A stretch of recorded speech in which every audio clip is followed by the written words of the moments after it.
Well, they are trying to address things they say at the TSA to address these long lines and the security issues that have come up by ditching the security chief. But is that really going to change much, or is it just rearranging deck chairs on the Titanic? Republican New York Congressman John Katko with us right now. He's on that Transportation Security Subcommittee, he's the chair. What do you think, Chairman?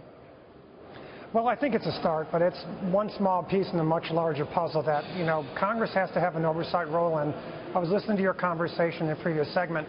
We have a role to oversee and to check on these agencies that have kind of grown too big and too bureaucratic.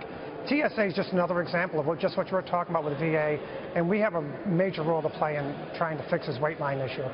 One of the things I can remember, Congressman, they always say we need more money for more people. And I can remember years back under President Bush when they were uncovering all these abuses on the part of SEC agents who were more busy watching porn than they were going after malfeasance in the brokerage and investing community. And the argument was we need more people. Well, I argued then, I argue now, we just need better people. Isn't that the issue? Yeah, we need better people. We need more efficiencies too. And what we're doing with respect to the wait time issue at the airports is we've spoken to all the airports across this country last week. We spoke to a lot of the airlines. We've spoken to the TSA, and we've come up with a package that we're going to put into a bill this week that we're going to introduce that's going to have an immediate impact if it's passed. And so we've got that going. We've got hearings this week. We've also got some legislation that's sitting in the Senate. So those three things, we can have a direct impact on wait line if we get those things moving. Congressman, I want to pass along this from a pilot friend of mine who said, Neil, we could ease those crowds if we just had, high-frequency flying. In other words, you fly at a busy time of day, you prepare with more people on.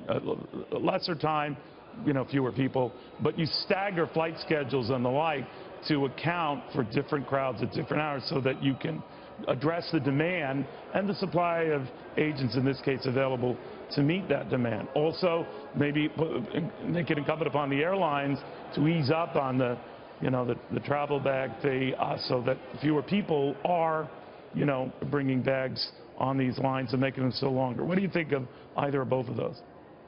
Those are both things that we've discussed, but the bottom line is there's some efficiencies that can be wrought out of the current system that can really have a profound difference, and those are the things we're looking at. The bill we're going to introduce tomorrow, I'm going to introduce either tomorrow or Thursday.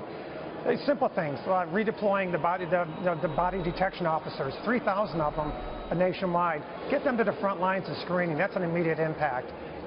Trying to make sure that the pre-check bill that's sitting in the Senate gets moving, because expand pre-check. When you have pre-check, your throughput is twice as fast as people that are not in pre-check.